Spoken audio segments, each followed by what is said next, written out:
Jessica at the lovely Scott County Public Library in Georgetown, Kentucky. And we're here with our holiday special edition of Bookends. Yes. And Mary Lou is with me. Hi, guys. Hello.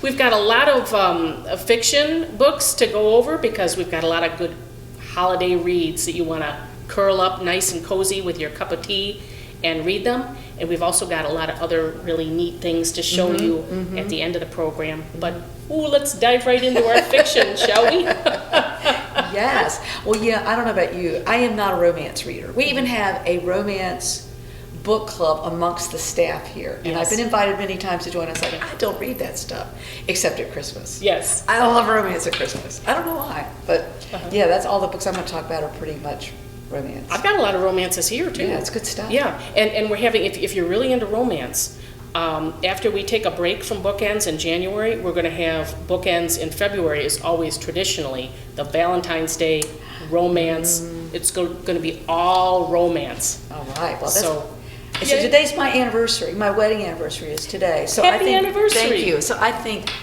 I'm just in a romantic mood. Yeah. Yeah. And yeah. And we've got them. We've got the Christmas romances. And these are brand new. All of my choices are brand new, hot off the presses. So you've never read them before, guaranteed. And they're here at the Scott County Public Library. This one is Mary Monroe's Once in a Lifetime.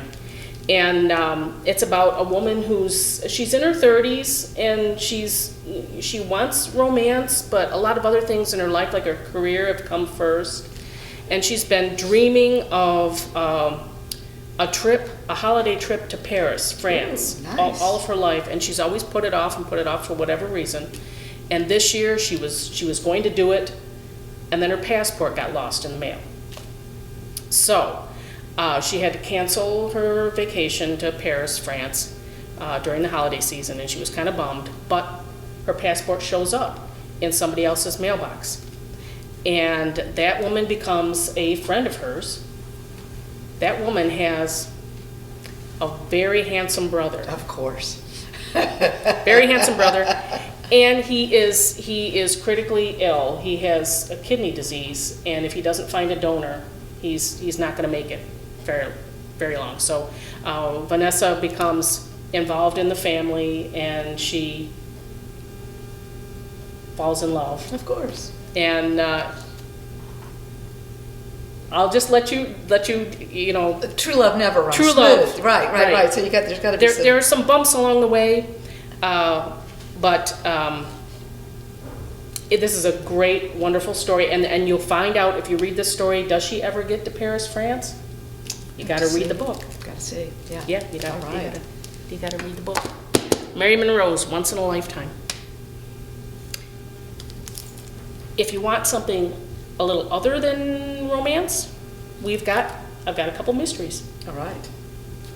This one is Anne Perry's A Christmas Legacy, and I just love historical fiction, set in different time periods. Yeah. This is the late Victorian, transferring over into the Edwardian age in England.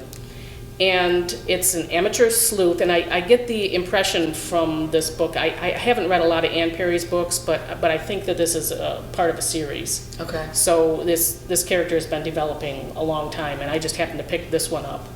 But she's an amateur sleuth, and she used to be a domestic servant.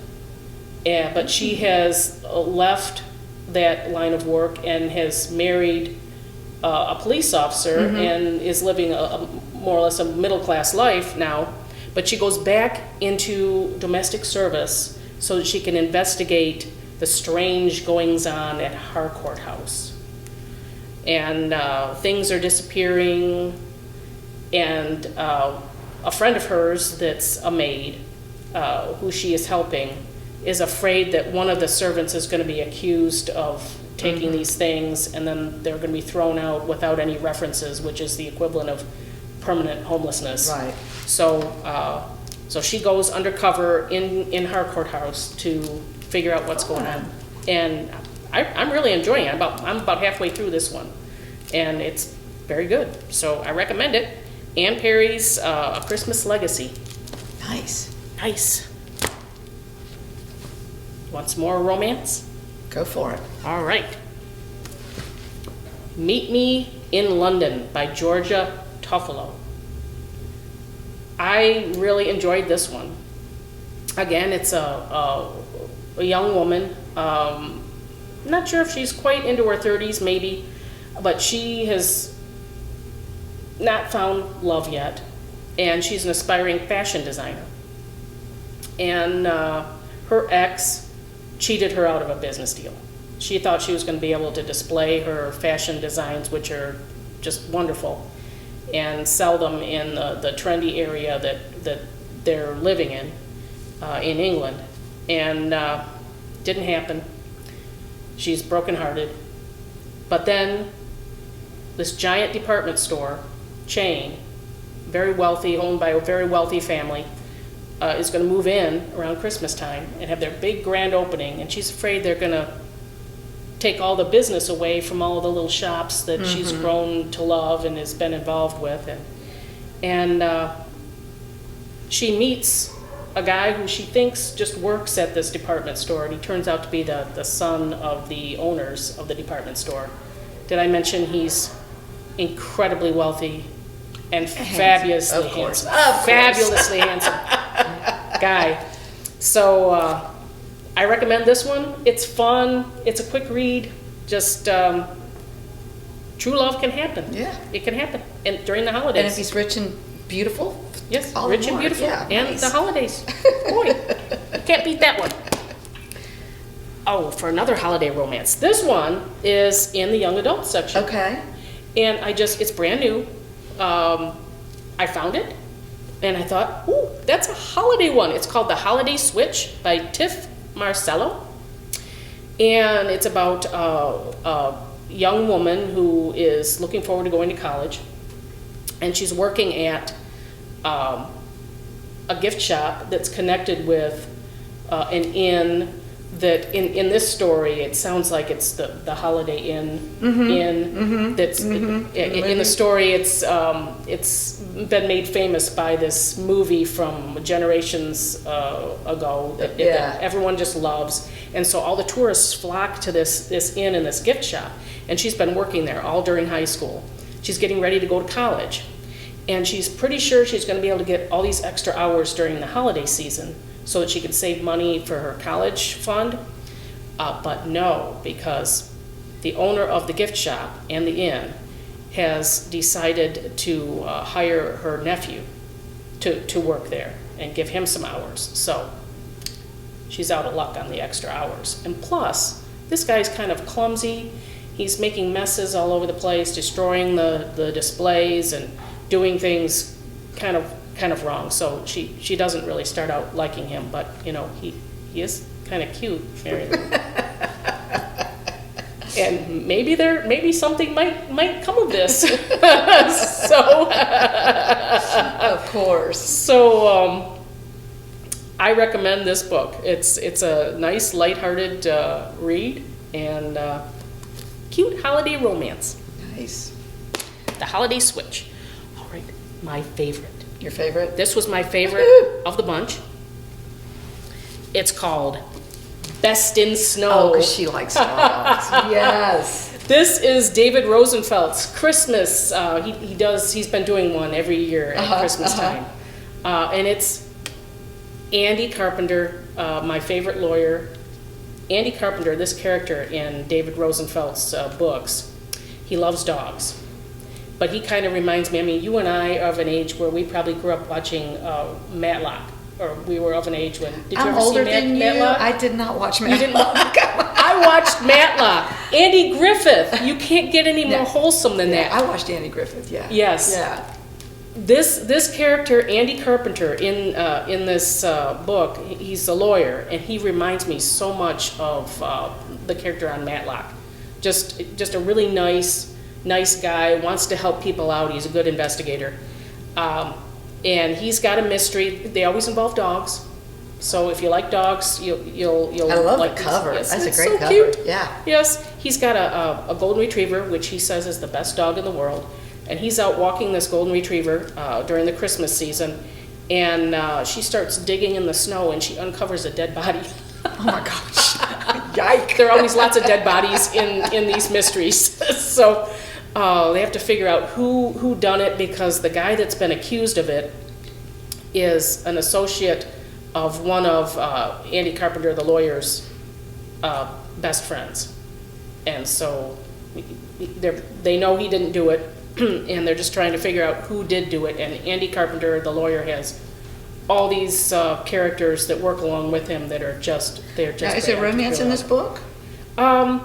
Oh yeah, he loves his wife very much. Okay. Yes. Okay. So there is an element of romance, although Andy Carpenter, not a very romantic guy. Okay. No, he likes hanging out, drinking beer with his buddies at the bar.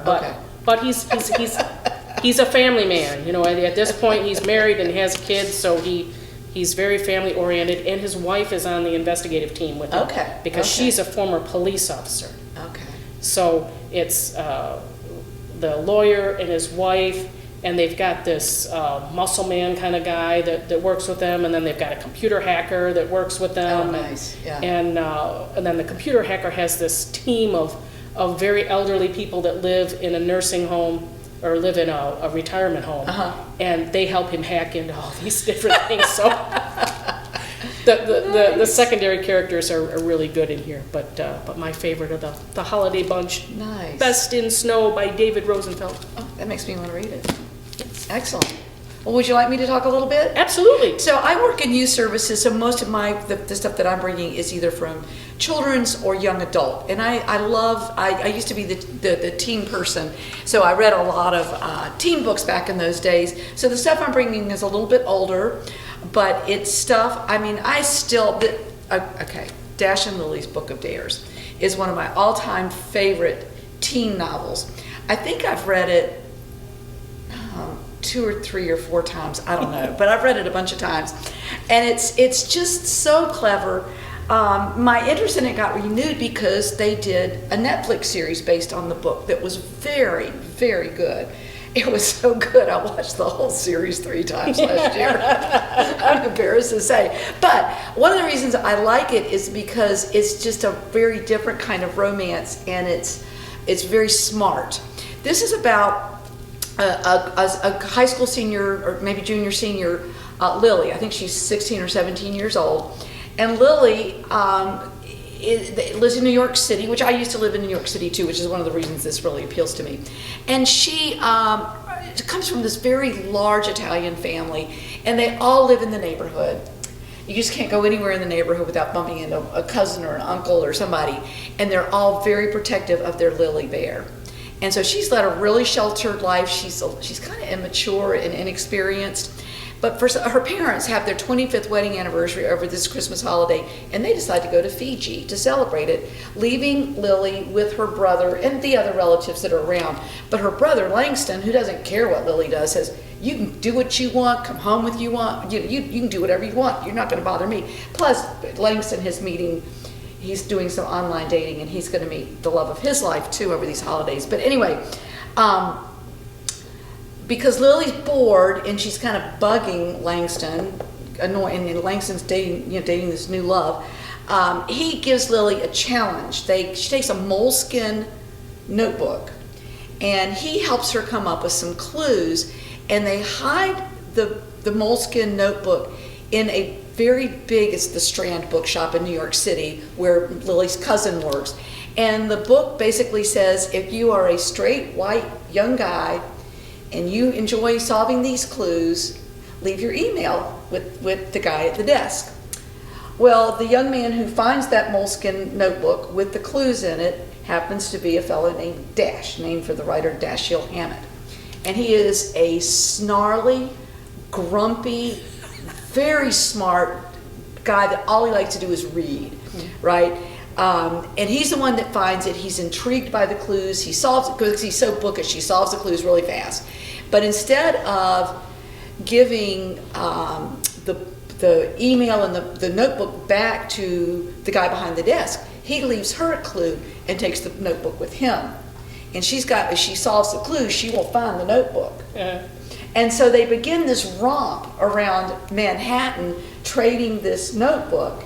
And he, through the quote, some of the challenges that Lily gets, like expands her, like she's got to go to this Hanukkah Jewish nightclub punk rock band at 2:00 in the morning and by herself, and all these challenges like this to get the notebook, and Dash like becomes a little, you know, a little bit. Anyway, it's so charming. And when you watch what's confusing, because I read the book after watching the show 3 times last year, read it again, and they changed some of the ethnicity, which made it hard to go back and read it and watch it all again, because in the movie, Lily's family are Asian American, and in here they're all Italian American. So it plays mind games once you watch it, because the acting in it is so good, and they're so faithful to the book every other way. And I will say a spoiler: they do get together, because there's a second and a third. So you know. But I read the second one, and it was also very good. It's written by David Levithan and Rachel Kahn, and they've written several teen romances together where they alternate the voices. And David Levithan writes the male voice, and Rachel Kahn writes the female voice, and they're just a fabulous team. It's smart, it's funny, and just total delight. Oh, I can't wait to read it. I loved it. Yeah. And another one that's similar to me is Let It Snow. And this is a book of 3 short stories by some of the best young adult writers. John Green. You all know who John Green is. Fault in Our Stars, right? Maureen Johnson and Lauren Myracle. And they wrote these 3 short stories, but what will you find when you get to the end, this is not a spoiler, the 3 stories relate. They pull together like a great novel at the end. Wow. Oh, it's so good. So just really briefly, the 3 stories are, and I'm going to have my notes in front of me, because just it's hard for me to remember the details in this. But the first story is about a girl named Jubilee, and her parents love these things called fobbies, which is really, what do you call those little figurines, precious something, I don't know, that people collect. Yeah. These little things, the Christmas things that people collect. And there's a new one that comes out every year, and her parents on Christmas Eve always drive down there and stand in line to get the Christmas release. Well, this year they left Jubilee to go get the thing. Well, she gets a call. No, the family lawyer comes to see her to tell her that her parents were arrested in a riot of people fighting to buy their fobbies. Oh my gosh. So he puts her on a train to go down to Florida to stay with her grandparents until he get the parents out of jail, right? Oh my gosh. Well, she's riding this train through the mountains of North Carolina, and there's a blizzard, and the train gets stopped. And she's on the train car with this very sad young man who is desperately trying to get up with his girlfriend because they've broken up, because she cheated on him, and he's trying to get back to her because she wants to try to get back together. And the train car is also full of cheerleaders that are trying to get to Florida for a cheerleading competition. The train's stuck, so they all get off the train and go down to Waffle House. Second story is about these three really good friends. One of their parents is out of town. Why are they out of town? Tobin, his parents are stranded in a blizzard in Boston. So he and his 2 friends, another guy and a girl that hangs out with him all the time. They're watching a James Bond marathon when they get a call from another friend of theirs that's working at the Waffle House that says, "Get down here. This place is full of cheerleaders. Bring a Twister game." And I'll give you free food. Well, it's a blizzard, so they have to try to get through the blizzard to get to the Waffle House. Yeah. And then the last story is about this self-obsessed girl who didn't think her boyfriend was romantic enough, and they had a fight and they broke up, and she went out and she drank too much and ended up making out with another guy. And now she wants her boyfriend back. Well, that's the guy that's on the train car, right? Okay. Yeah.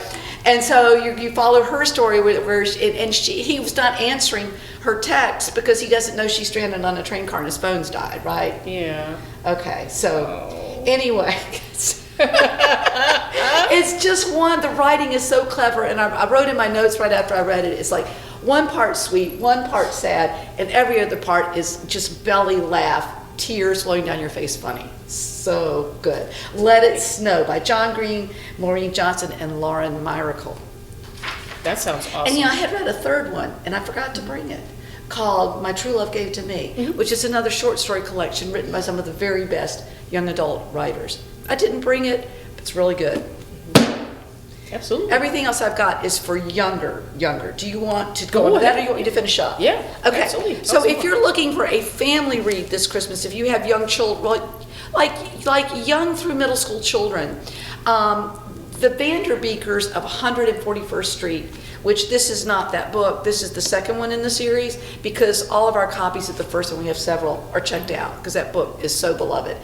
I read it this summer because I wanted just to read the Vanderbeekers, and I found out that the first book takes place over the Christmas holidays. Wow. And they live in a house is divided into apartments in Harlem, 141st Street in New York City.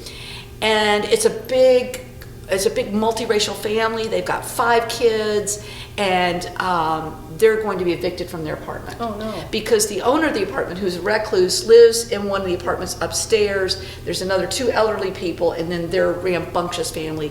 The guy that owns the building never leaves his apartment. The older neighbors bring him groceries, but he's always yelling at them, "Be quiet! You kids, be quiet!" Mm-hmm. Of course, there's 5 kids, they can't. But they know they're going to be evicted, and they love that house. Their fathers lived in that neighborhood forever. It's just a warm family, everybody knows everybody neighborhood. They don't want to move out of the neighborhood.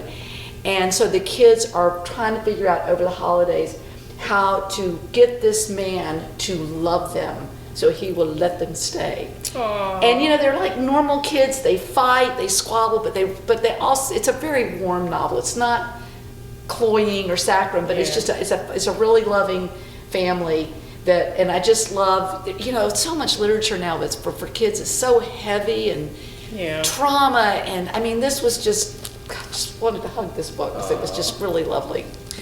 And the other thing I wanted to offer you all up is we had these beautiful editions in the children's section of A Christmas Carol and The Gift of the Magi, and this one just came in. It's not new, but I just discovered it. I got it. Both of these are illustrated by P.J. Lynch, who is one of my favorite illustrators of children's book. His art is very classic, beautiful, detailed oil paintings. It's just, his stuff is so beautiful. So both of these are fully illustrated editions. I just found out this year he's released the night before Christmas illustrations, and I just ordered it because it's got to be beautiful. But The Gift of the Magi by O. Henry. You probably remember reading this short story in middle school. Yeah. Yes, and I love this story, and these illustrations are so beautiful, full page spreads. And same with The Christmas Carol. It's just, you're not going to be able to see the detail very much on this video because it's not real bright, but it's just beautiful full page spreads of his illustrations. Wow. The light and everything, and it's so beautiful. So if you're looking for, again, some wonderful family reads during the holidays, I just can't recommend these 3 enough. Yeah. And that's what I have to share today. All right. Well, I want to remind everybody that not only do we have these wonderful fiction books, but we've got all of your other holiday needs. I mean, we don't have the food and we don't have the Christmas tree, but we've got holiday CDs. Lots of holiday music. CDs. We've got country music, Alabama, holiday CDs. And if you come in here, you're going to hear Judy, the head of our circulation department. She plays that nonstop. This is her favorite CD. Everybody crazy. Yes. Yeah, if you really want to get in trouble, hide that CD from Judy. That's right. We've got Elvis. We've got Yo-Yo Ma. We've got all kinds of Christmas CDs. You can check them out here. And we have holiday DVDs. Yes, really good movies. I just brought one as a sample. She did not bring Love Actually, the best Christmas movie ever made. Yes, we have Love Actually, and we also have, I was just talking about the Christmas Story. We've got that one too. So if you want to see little Ralphie, Ralphie, we've got that one too. But this one is A Christmas Carol, the George C. Scott version, which is one of my very favorites. Yeah. Yes, we've got to have that.